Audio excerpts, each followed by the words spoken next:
Assalamualaikum warahmatullahi wabarakatuh. Kali ini di mata kuliah Praktikum Akuntansi Keuangan Lanjutan,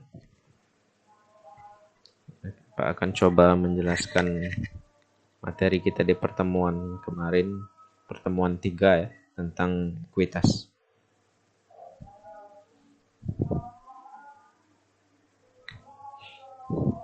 Baik.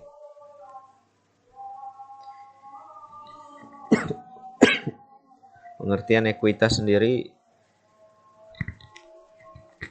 kalau menurut dari pengertian aslinya, ekuitas itu tuntutan atau bagian hak pemilik terhadap aktiva perusahaan. Berupa apa? Berupa selisih antara aktiva dengan kewajiban perusahaan. Jadi, ekuitas itu merupakan nilai jual dari perusahaan. Jika kita berkaca dalam perusahaan perorangan atau persekutuan, persero, dan sebagainya, ekuitas itu biasanya menggunakan dua komponen ya, yaitu ekuitas pemilik atau modal dan juga price.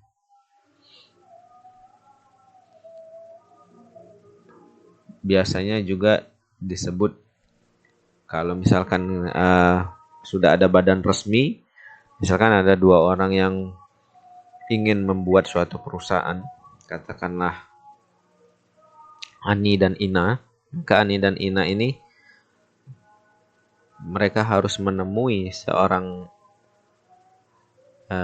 notaris misalkan, ingin membuat akta kesepakatan membuat suatu perusahaan.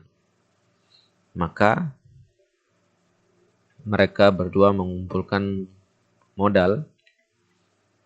Modal masing-masing itu disebut dengan modal disetor. Jadi modal disetor ini bisa juga disebut sebagai saham.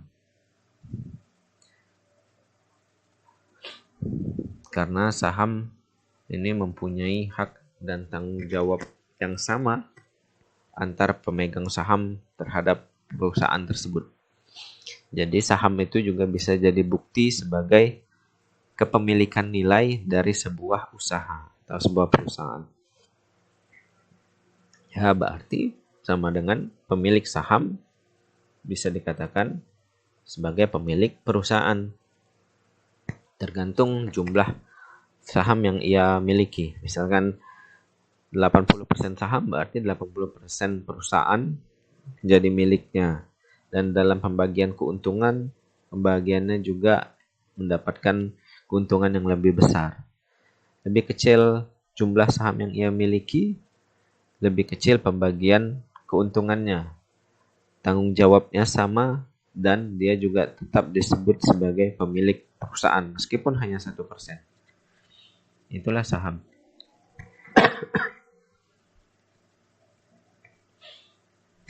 Apa sih keuntungan perusahaan menerbitkan saham? Jadi memungkinkan perusahaan mendapatkan jaminan pendanaan dalam jangka waktu yang panjang.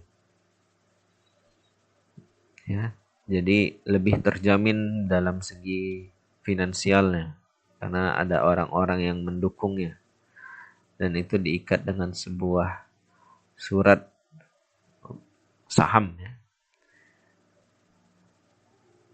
Jadi selain saham, penjualan, ada obligasi, yaitu cara-cara untuk meningkatkan nilai jual dari perusahaan.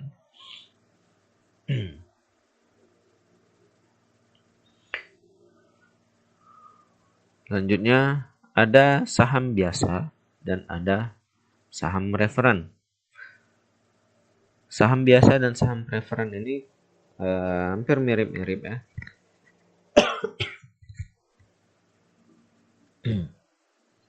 Jadi saham biasa biasanya disebut dengan common stock. Saham biasa biasanya disebut dengan common stock. Saham preferen biasanya disebut dengan preferred stock. Saham preferred biasanya itu disebut sebagai saham campuran, ya, karena punya ciri-ciri ya kurang lebih sama kayak saham biasa. Jadi kalau mau kita tuliskan perbedaannya ada di saham preferred. Ciri-cirinya pertama, dia punya beberapa tingkatan.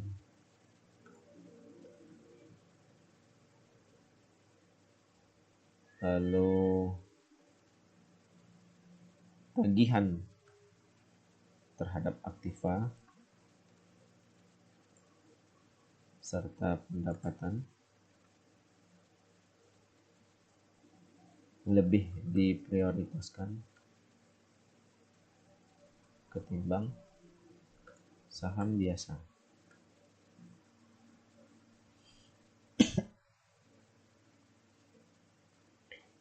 Dividen atau pembagian keuntungan bersifat kumulatif, jadi dikumpulkan dari periode yang sebelumnya jika belum dibayarkan, dan bisa ditukar menjadi saham biasa. Lalu saham biasa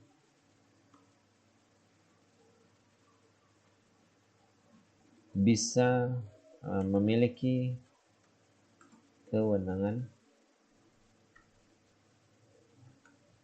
untuk memilih dewan, ya. Biasanya dewan komisaris, petinggi-petinggi di perusahaan. Terus ada yang namanya preemptive rights atau hak yang didahulukan.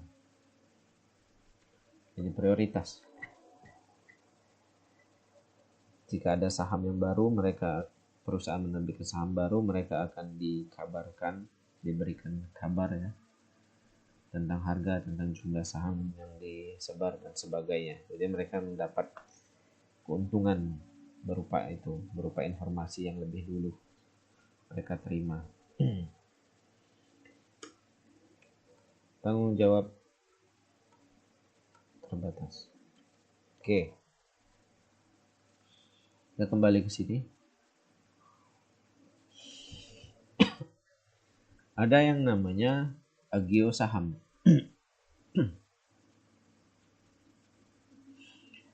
Agio saham biasanya ini diartikan sebagai selisih antara setoran. Jadi misalkan pemegang saham dianya menyetorkan uang di perusahaan itu di atas nilai dari saham yang aslinya. Misalkan saham per lembarnya katakanlah 10.000, dia memberikan lebih dari itu. Selisih lebihnya ini tadi disebut sebagai agio saham. Jadi kita akan pelajari satu persatu. Oke. Prosedur penerbitan saham, ya. Kalau di Indonesia kita pencatatannya ada di Bursa Efek, dulu BEJ, Bursa Efek Jakarta, sekarang jadi Bursa Efek Indonesia, dan itu diatur oleh IHSG, ya, atau Indeks Harga Saham Gabungan. Para investor saham biasanya kalau mau memiliki saham, dia harus menjadi nasabah dulu di perusahaan, ya, bursa-bursa efek. Perusahaan itu biasanya lebih sering kita dengar dengan nama perusahaan sekuritas. Perusahaan yang jadi perantara antara bursa efek pusat dengan para investor. Nah, selanjutnya ada yang namanya nilai par saham. Nilai par saham berbeda dengan nilai pasar sebuah saham. Nilai par bisa dikatakan sebagai nilai atau nominal awal dari suatu saham. Tadi kita bilang ada Ani dan Ina. Katakanlah mereka ingin membuat perusahaan toko sepatu, PT sepatu Ani dan Ina. PT ini saat mereka ingin membuka suatu perusahaan ini, mereka berkonsultasi lah dengan seorang notaris misalnya. Mereka sepakat bahwa modal, biar agar mudah dihitung ya, modal awalnya sebesar 1 juta rupiah.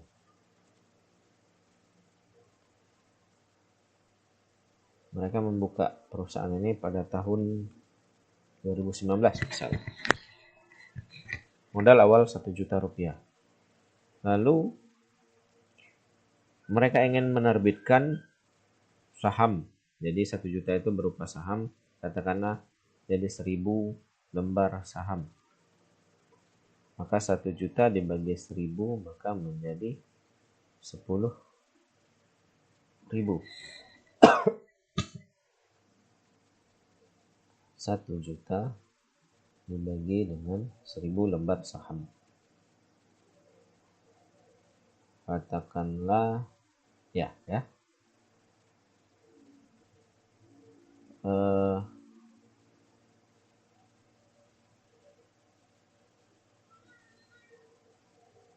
Misalkan satu saham itu punya nilai, jadi kita buat 100 saja lah, jangan 1000, terlalu banyak 1000 ya. Anggaplah satu lembar saham, 100 lembar itu sama kayak satu lot ya. Anggaplah satu lembar sahamnya itu harganya adalah 10.000 rupiah. Nah, maka kita bagikan 1 juta ini menjadi per lembarnya adalah 10.000. Ini ya, 1 juta dibagi dengan 100 lembar saham, maka 10.000 rupiah per lembar saham. Inilah nilai par sebuah saham. Jadi pada saat pertama berdiri, nilai par dari PT Sepatu Ani dan Ina per lembarnya adalah 10.000. Nah, bagaimana pada saat 5 tahun kemudian, katakanlah tahun 2024.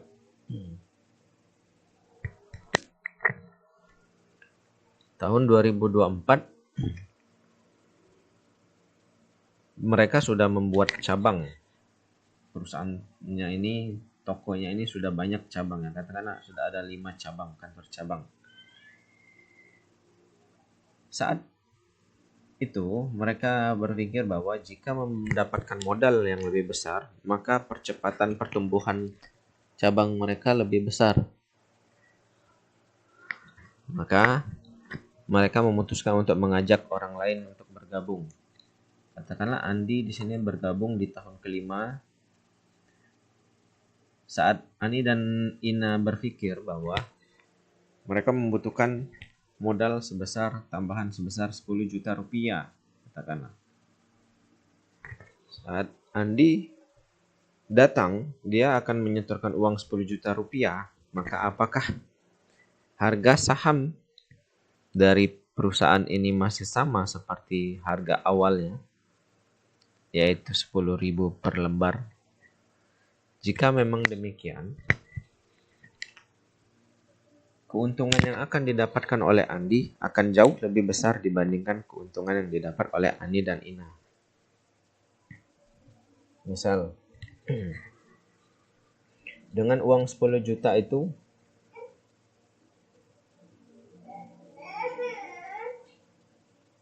dia akan kita bagikan dengan Rp10.000 misalnya. Dengan Rp10.000 dengan harga yang sama ya, maka 10 juta rupiah dibagi dengan 10.000,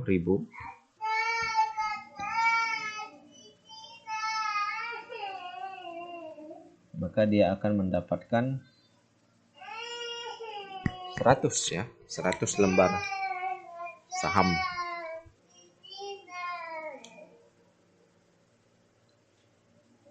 Nah, pada saat dia mendapatkan 100 lembar saham dengan harga 10.000, pada awalnya tadi 100 lembar saham adalah yang dimiliki oleh Ane dan Ina. Maka pada awal perusahaan berdiri, Ane dan Ina masing-masing memiliki 50 lembar saham. Sedangkan dengan harga yang sama, Andi mendapatkan 100 lembar saham.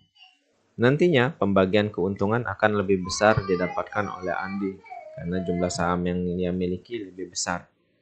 Maka biasanya pada saat perusahaan sudah lama berdiri, mereka menggunakan nilai pasar. Jadi bukan lagi nilai par. Itu yang membedakannya. Oke, misal saham tanpa nilai par. Bisa juga.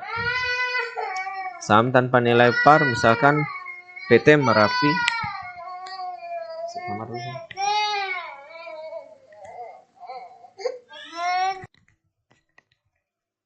Selanjutnya ini hitungan misalkan tanpa nilai par. PT Merapi memiliki 1.000 lembar saham biasa yang diotorisasi tanpa nilai par. Jika PT menerbitkan kembali 200 saham dengan harga Rp500 per lembar, maka akan dicatat pencatatannya seperti ini.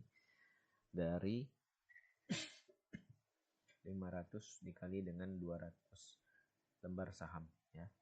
Maka 100.000 dicatat sebagai saham biasa.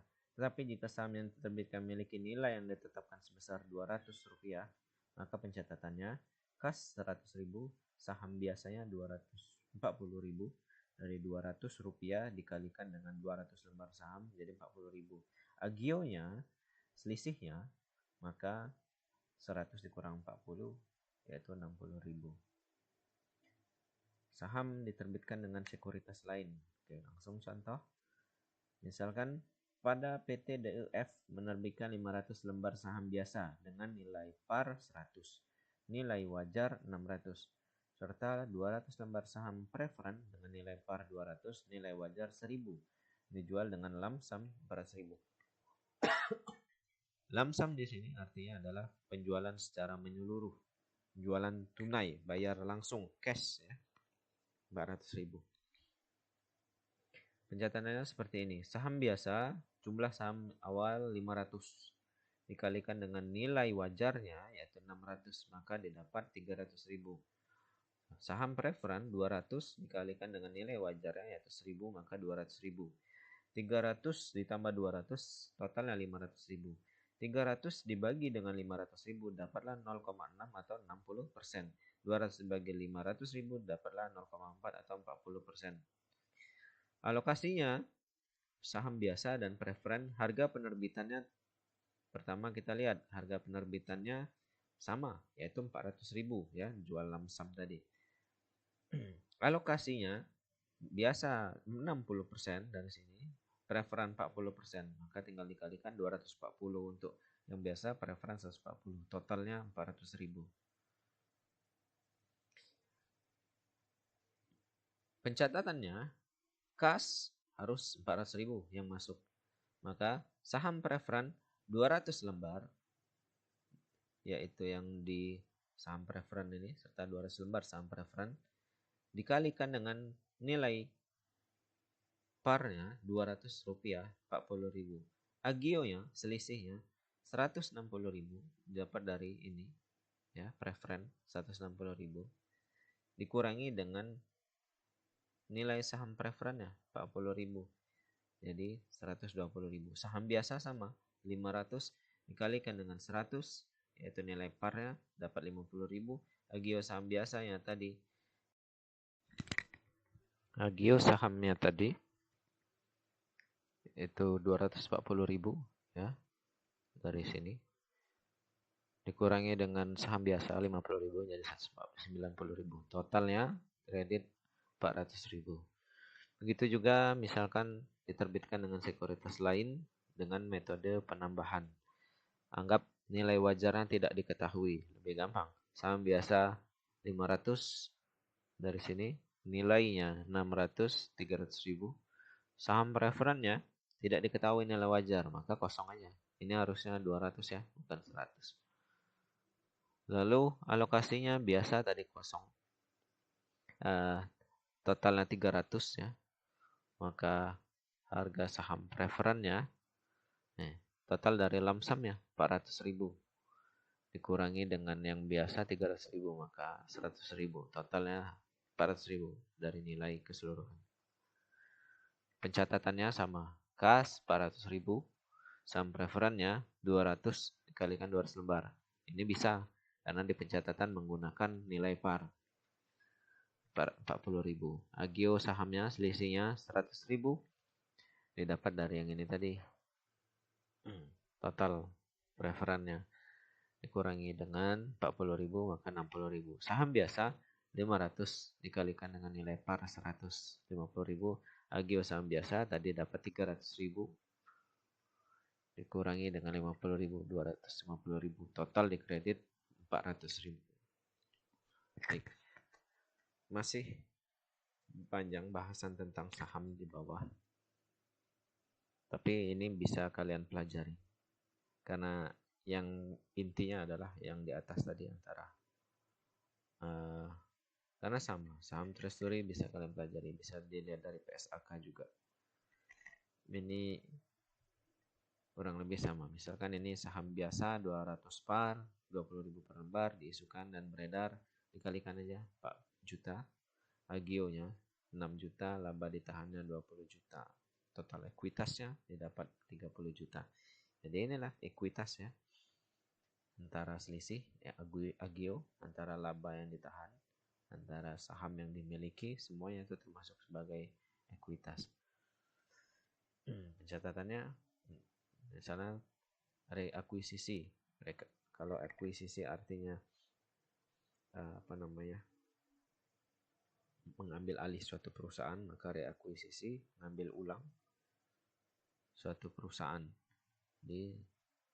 dengan harga Rp700 sebanyak 5.000 lembar. Saham treasury yaitu 5.000 dikali 700 3.500.000. Kas dikredit karena ini treasury. Lalu saham biasa 200 par 20.000 lembar diisukan 4 juta. Agio saham biasa laba ditahan 20 juta maka dikurangi dengan yang ini tadi. Karena ada reakuisisi saham. Nah, jual sahamnya sebesar 3.500.000 maka dikurangi. Berarti total ekuitasnya berkurang.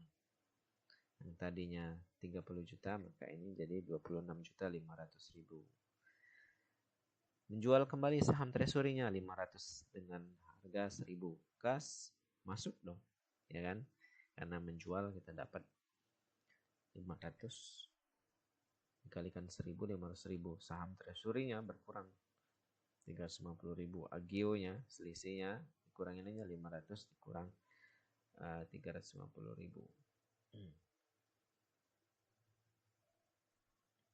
Oke. Maka menjual kembali ya sama, kurang lebih sama Akas pada Agio. Nah, ada saham. Pencatatannya di 2 April dan 2 Maret. Selisihnya adalah 100.000 saldonya. Oke. Karakteristik saham preferen tadi sudah kita pelajari. Nah, untuk dividen akan kita lanjutkan di video materi selanjutnya. Untuk tugas buatlah contoh pencatatan agio ya. Bikinlah contoh pencatatan agio di mana sebuah perusahaan, bisa perusahaan apapun itu yang memang ada ataupun perusahaan fiktif, buatlah transaksi agio dari perusahaan itu. Jadi kalian pelajari apa itu agio, kalian pelajari simulasi pencatatannya, dan buat contoh dari yang sudah kalian ketahui tentang bagaimana cara agio itu dihitung, lengkap dengan laporan dalam jurnal dan juga dalam tabel. Yang paling terbaik yang bisa menjelaskan akan mendapatkan nilai yang paling baik juga. Pak tunggu sampai tanggal 20 Oktober atau hari Selasa 2020. Karena hari Selasa nanti kita akan materi baru lagi. Oke, sekian materi kita minggu ini. Jika ada pertanyaan silakan layangkan di grup WA ataupun di forum diskusi kita di e-learning. Sampai ketemu lagi di video pembelajaran berikutnya. Assalamualaikum warahmatullahi wabarakatuh.